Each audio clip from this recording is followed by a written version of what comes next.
So, welcome sa episode 2 ng Mentor Neil Ultimate course natin. So, kung pinapanood nyo to, it means nag-decide kayo na simulan ng ating course. And ngayon, napag-usapan naman natin yung about sa background ko, kung paano ako nagsimula, ano yung experience ko, gaano katagal nag-trade, and pag-usapan din natin dito kung magkano bang capital ang kailangan nyo pagpasok dito sa industriyang ito, and kailangan ba natin mag-quit ng full-time job kapag papasok na tayo dito sa pagte-trade. So, short summary ng background ko mga Lodi Cakes. Ako si Mentor Neil at ako yung nakatira sa Canada. Naging isang immigrant ako back in 2017, pero hindi naman ako kaga nag-trade. So, nagsimula ako sa pagtatrabaho, nag-work ako sa McDonald's, nag-work ako sa Tim Hortons.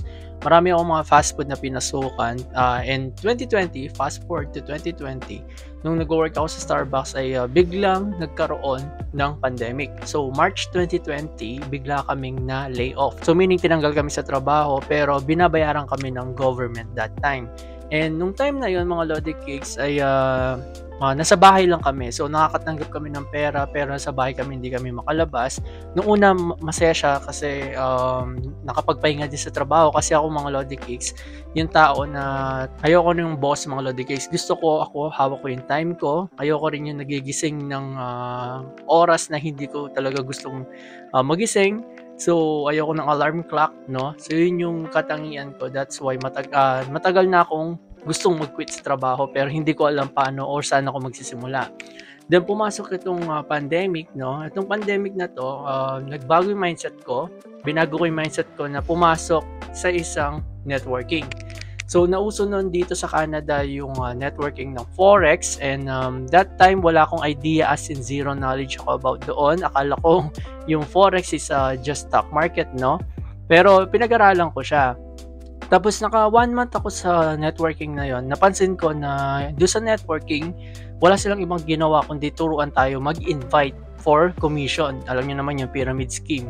So, nung napansin ko na pwede ka pala mag-trade without joining them, doon ko na isipan na mag-quit sa networking. Kasi ako talaga mga Lodi Cakes, bata pa lang ako, nag-curious na ako kung paano nag-work yung stock market.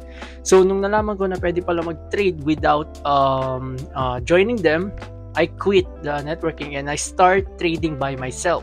So, wala rin ako natutunan sa networking. Di ko alam paano mag-trade, ano yung mga candle patterns, as in magulo. So, ginawa ko is nag-self-study ako sa internet. Nanood ako ng YouTube. Nagsimula ako kay Rainer Teo. Alam ko kilala niyo yun. Marami nagsimula doon kasi napakaganda ng turo niya. Lahat ng basics, lahat ng strategy tinuturo niya. And nag-aral ako, nag-search ako. Marami akong pinanood mga Lodi Cakes. And hindi ako kagad naging profitable. So, marami akong sinunod na pera kasi nung time na yon, nakakakuha ko ng employment insurance, nakakakuha ko ng emergency benefits, pero hindi ko alam sa kung gagastusin pera ko. So, dahil easy money siya, no? So, dahil easy money pagkakuha ng pera, tinrato ko siya as parang hindi talaga sa akin. So, ang ginawa ko is pinasok ko siya sa Forex, nag-trade ako na nag-trade. May mga times na akala ko alam ko na lahat, kumita ako ng malaki, natalo ako ng malaki. Kumita ako ng sunod-sunod, isang beses lang natalo ako. So, yun yung kwento ko doon nang nagsimula ako Forex. Hanggang sa umabot na ng 3 years. Okay? So, nagsimula ako March 2020, ngayong March 2023 na, nag 3 years na ako sa pagte-trade. Ngayon, compare sa mga nauna kong taon, nauna kong buwan mga Lodi Cakes, sobrang different na ng approach ko sa market. Tapos na pag-aralan ko rin yung risk management, na pag-aralan ko rin yung strategy na gagawin kong consistent, and doon ko naramdaman lahat ng changes ko simula nung nag-trade ako last 3 years. Alam ko nararamdaman nyo na lahat ng mga nakikita nyo mga sa mentor, mga YouTuber na akala nyo is yun na napaka-easy nila mag-trade, na parang easy ng pag-earn nila ng money. Pero sinasabi ko sa inyo mga Lodi Cakes, sobrang hirap kumita ng pera. So, walang easy money dito sa trading kasi lahat ito pinag-aralan nyo. Pinag-aralan nyo siya, ang dami nyong tinalo, ang dami nyong sinacrifice, ang daming mental breakdown na nangyari sa inyo, maraming parang gusto mo nang sumuko. So, I don't think na matatawag natin ng easy money. Actually, in fact, wala talagang easy money sa buong mundo mga Lodi Cakes. Kahit anong gawin nyo, lahat may kapalit. Lahat may isa-sacrifice kayo, lahat may ipapalit kayo for exchange of money. Kahit loto pa yan.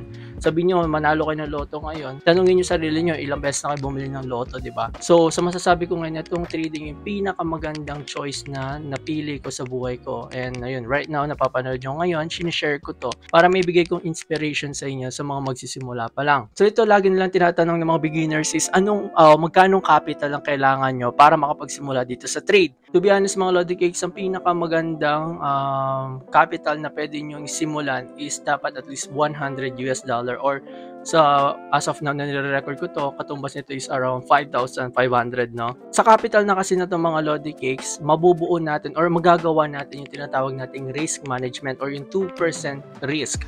So dito sa 2% risk, ito yung every time na nagtitrade kayo, 2% na ng capital nyo yung nire-risk nyo. Hindi ko siya ituturo sa inyo dito, pero sa mga susunod nating episode, ituturo ko yon. Napaka-importante yung mga Lodi Cakes. Pero sa $100 to 200, mami-maintain nyo na yung 2% rule sa pagtitrade nyo. Ito, maraming nagtatanong kung kailangan ba mag-quit sa full-time na trabaho or anumang trabaho para makapagsimula.